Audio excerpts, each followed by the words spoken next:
Donc cette histoire, c'est Lucas qui nous la raconte. Donc Lucas, il avait 13 ans à l'époque. Lucas était scout. Et le jour où il lui arrivait quelque chose, c'était pendant son week-end d'équipage. En fait, c'est une soirée où t'es avec 5 ou 6 scouts. Et ils sont autonomes. Le but, c'est de rapprocher les membres de son équipage, de resserrer les liens entre eux. Le camp de l'équipage, il se situe dans une tente qui est placée dans le jardin des grands-parents d'un des membres de l'équipage. Pendant cette soirée-là, les grands-parents ne sont pas rentrés. L'équipage est vraiment seul, sans surveillance d'un adulte. Et donc la soirée, elle démarre à l'heure, vers 21h30 du soir. Les potes de Lucas, ils s'amusent à se raconter des histoires d'horreur. La soirée se déroule. Et à un moment, il y a un pote de Lucas qui décide de visiter les alentours. Donc il y a une forêt aux alentours de la maison, donc ils explorent cette forêt. Au départ, tout se passe bien. Et à un moment, le groupe il s'arrête devant un camp qui semble abandonné. Et là, ils commencent à avoir des choses étranges dans ce camp, puisqu'ils aperçoivent des vêtements déchirés, des poupées décapitées. Et donc là, ils se disent mince, il y a peut-être quelqu'un qui a laissé ça. Et le groupe se fige pendant une minute paralysé par la peur. Et au bout d'un moment, ils reprennent leurs esprits très très vite, parce qu'il y a une silhouette qui apparaît au fond du bois et qui court vers le groupe de scouts. Et du coup, Lucas et ses amis, ils prennent la fuite et ils se dépêchent de revenir, de courir à leur tente. Et Lucas, il aperçoit en plus que le mec, il a un couteau dans les mains et il poursuit vraiment le groupe dans le but vraiment d'attaquer le groupe de Lucas. Donc Lucas et ses amis, ils courent vers la tente. Ils n'ont pas le réflexe à ce moment-là de rentrer dans la maison parce que leur premier réflexe, c'est d'aller au plus vite dans un endroit qui leur semble sécurisé. Au final, ils choisissent la tente, ils la ferment et ils se mettent au fond de la tente. Les 6 membres se mettent au fond de la tente. Et là, le mec, il se rapproche de la tente. Et au bout d'un moment, il utilise son couteau. Il est sur le point d'ouvrir la tente. Et au final, au dernier moment, il y a une autre silhouette qui apparaît. C'est une bonne personne. Elle tire en l'air avec son arme à feu. Et du coup, le mec il est surpris, la vieille personne arrive à maîtriser l'homme. Du coup, il rassure le groupe des scouts que tout va bien, qu'il va appeler la police, etc. Donc au bout de 10 minutes, la police arrive sur les lieux, ils embarquent le type. Et ensuite, le groupe de scouts va boire un verre avec le vieux pour le remercier qu'il les a sauvés, quoi.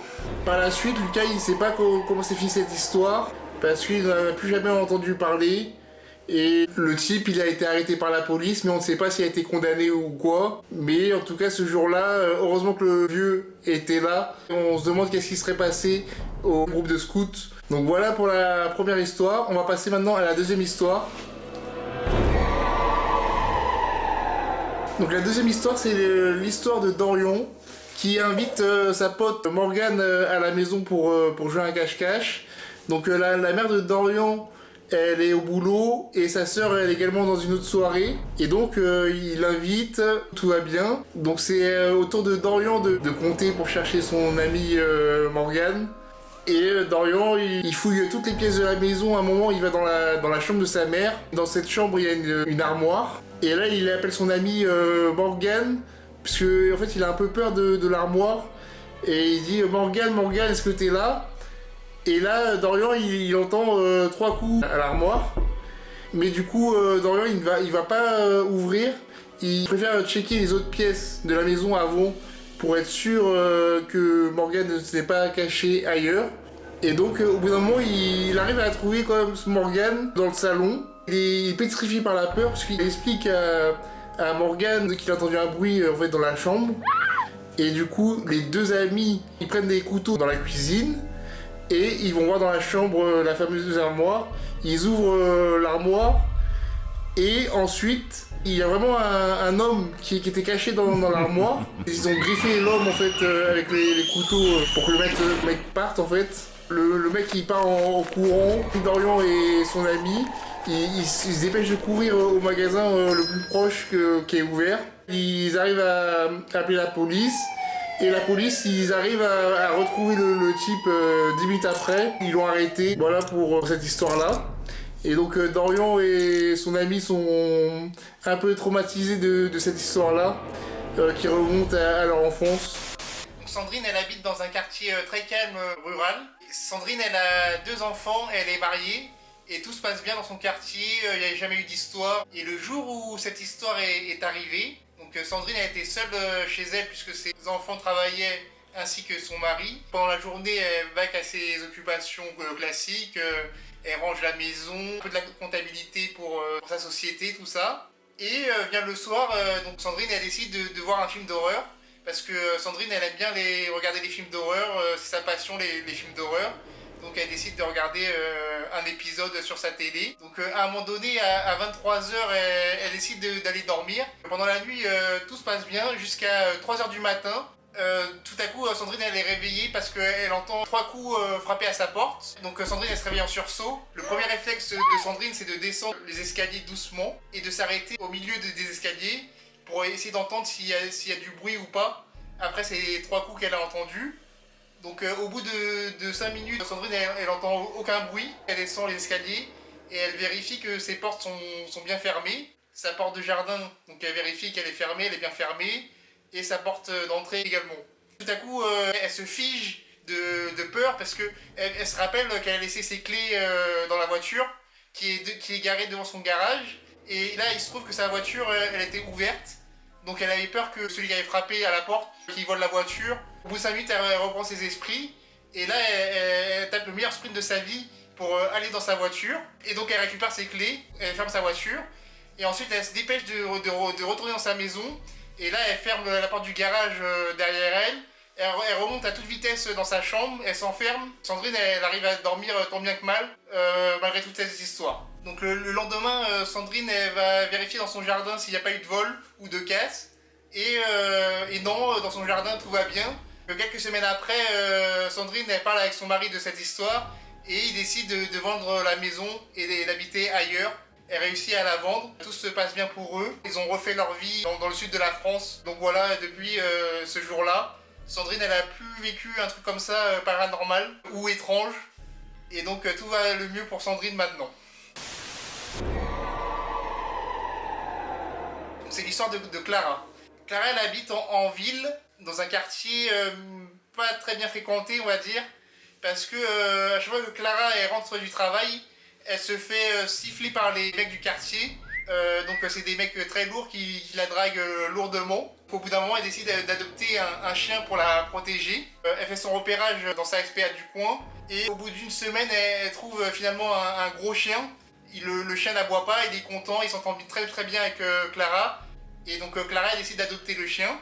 Il y a 2 ans qui se passe avec son chien. Le chien il n'aboie pas du tout. Et un samedi soir, Clara elle est invitée chez une amie à elle. Clara elle décide d'aller chez son amie en laissant le chien chez elle. Après sa soirée, elle décide de rentrer chez elle à pied parce que son amie n'habitait pas très loin de chez elle. Et donc elle va promener son chien. Et donc après la balade, elle rentre chez elle. Elle s'est pas fait embêter dans la rue. Et ensuite, Clara elle est au téléphone, elle raccroche et elle entend pour la première fois depuis 2 ans son chien émettre un aboiement. Et son chien regardait vers le fond du jardin. Et Clara, elle s'est pas inquiétée plus que ça. Elle pense que son chien, il a vu un chat ou quelque chose comme ça. Il s'énerve de plus en plus.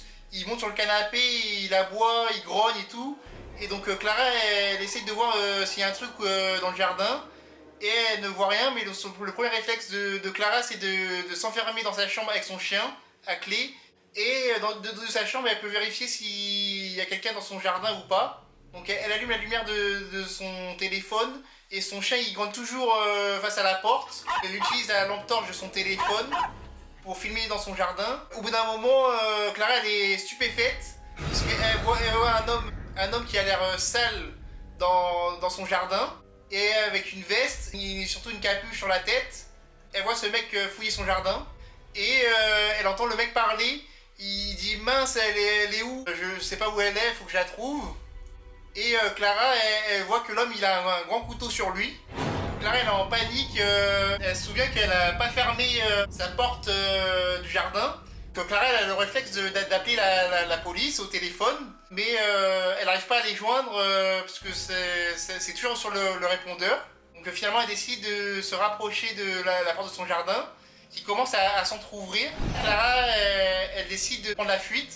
Donc elle s'approche de la porte et elle ouvre brusquement la porte. Donc du coup le mec il est déséquilibré et il tombe par terre. Et donc le chien il se met à mordre le type pour défendre sa maîtresse. Par la surprise il lâche son couteau. Donc Clara elle récupère le couteau du mec et elle ordonne à son chien d'arrêter de s'attaquer au mec. Dans un élan de courage elle prend la confiance. Et elle dit dégagez-vous de chez moi parce que mon chien il va vous bouffer. L'homme il a peur et il part en courant. Et Clara elle décide de rappeler la police. Est-ce que vous savez si l'homme est loin ou pas? S'il est blessé on devra l'amener à l'hôpital et tout. Il faut repasser le lundi pour déposer une main courante. Et là un peu outrée, Clara elle raccroche au téléphone. Elle est saoulée de cette histoire, donc elle décide d'aller se coucher. Donc le lundi, il arrive, elle réfléchit et finalement, elle décide de ne pas aller voir la police. Elle pense que le type ne reviendra plus chez elle parce qu'il a eu peur quand son chien l'a attaqué. Et donc finalement, elle décide de ne pas porter plainte et de ne pas déposer de main courante. Mais par contre, son chien, il est un peu blessé. Avec l'altercation avec le mec, Clara doit aller au vétérinaire voir ce qui se passe. Donc les semaines passent après cette histoire et finalement le chien va mieux, tout va bien, tout se passe tranquillement pour Clara et son chien.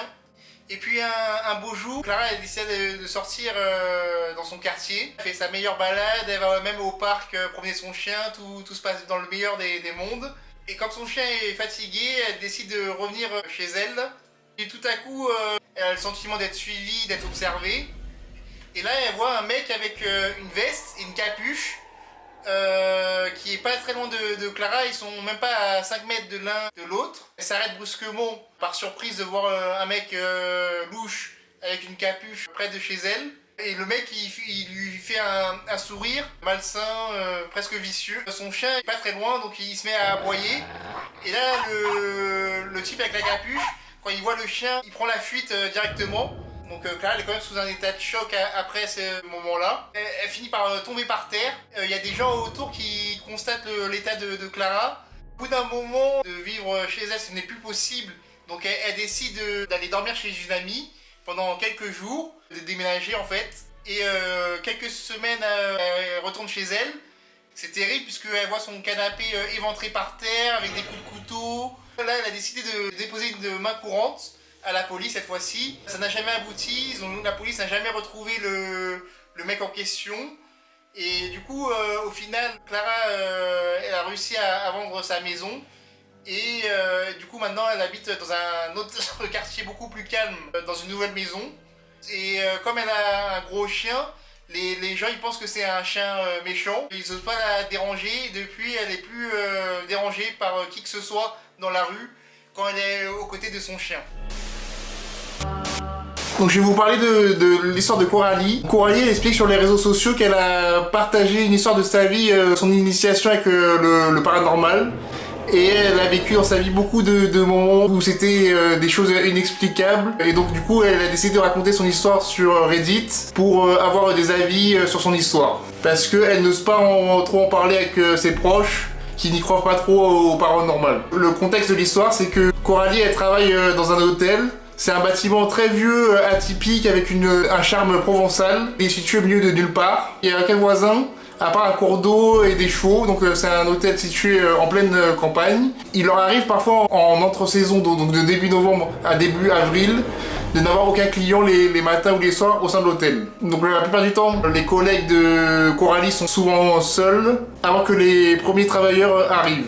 Donc lors de ces périodes de creux, la mission de Coralie c'est de gérer les futures réservations dans une grande partie de son temps à la réception et elle est face à un écran. Mais le reste du temps, on lui demande de faire ce qu'on appelle de la préparation prévisionnelle. Ranger, trier, classer les factures, dossiers, clients et différents affichages qui peuvent traîner. Donc ça lui arrive de déposer et de récupérer des dossiers dans la cave. Et la cave, c'est une très belle pièce divisée en 3 parties. Base de plafond, elle passe pas debout dans la cave. Il y a des graviers au sol. Et cette pièce, elle est froide et lugubre. Et à chaque fois que Coralie va dans cette cave, elle a toujours un sentiment de malaise à l'intérieur. Mais étant au travail, elle s'est pas bien arrêtée longtemps sur ce détail-là. Il y a un jour relativement chaud, alors qu'il était 5h34 du matin, et que Coralie était au travail. Après avoir fait un peu de rangement, elle se retrouve à aller dans la cave avec une lampe torche. Et ce jour-là, le détecteur était hors service. Ils attendaient une pièce de rechange. Coralie était seule et en dirigeant sa lampe torche sur les graviers en direction de l'espace dédié au rangement.